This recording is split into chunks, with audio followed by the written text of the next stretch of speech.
Halo teman belajar, apa kabarnya hari ini? Semoga teman belajar semua selalu ada dalam keadaan sehat dan bahagia ya. Pada pertemuan sebelumnya, kita sudah membahas banyak materi ya teman belajar, mulai dari usaha, pesawat sederhana, sampai pada jenis-jenis pesawat sederhana. Nah, pada pertemuan kali ini, kita akan membahas materi mengenai prinsip kerja pesawat sederhana pada sistem gerak manusia.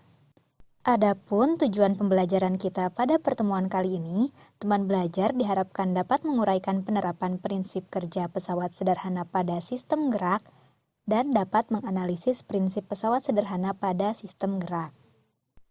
Teman belajar tahu nggak nih, bahwasannya selain pada peralatan yang biasa kamu gunakan pada kehidupan sehari-hari, prinsip kerja pesawat sederhana ini juga ada yang berlaku pada struktur otot dan rangka manusia loh. Nah, misalnya pada saat mengangkat barbel.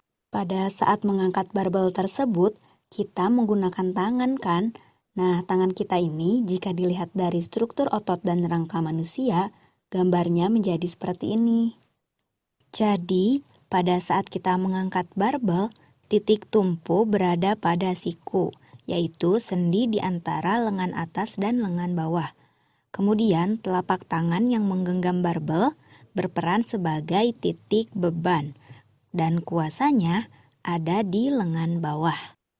Kemudian, ada yang disebut dengan lengan kuasa, yaitu jarak antara titik tumpu dengan gaya kuasa, dan lengan beban, yaitu jarak antara titik tumpu dengan gaya beban.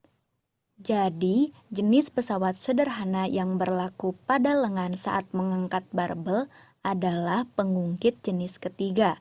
Mengapa pengungkit jenis ketiga? Karena titik kuasa berada di antara titik tumpu dan titik beban. Selanjutnya, di sini kakak punya contoh kasus. Kasus yang pertama yaitu ketika kita menengadahkan kepala. Nah, teman belajar dapat melihat ya, di situ ada huruf P, ada huruf K, ada huruf B.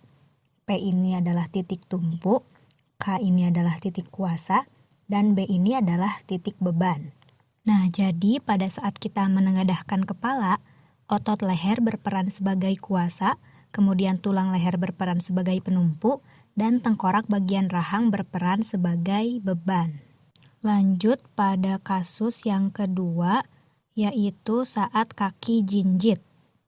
Pada saat kaki jinjit, otot betis berperan sebagai kuasa, kemudian betis itu sendiri berperan sebagai beban, dan telapak kaki yang menyentuh tanah berperan sebagai penumpu. Sampai sini, materinya dapat dipahami kan teman belajar? Sebelum masuk ke pembahasan selanjutnya, kakak mau tanya dulu nih, di sini siapa yang gemar bermain bulu tangkis?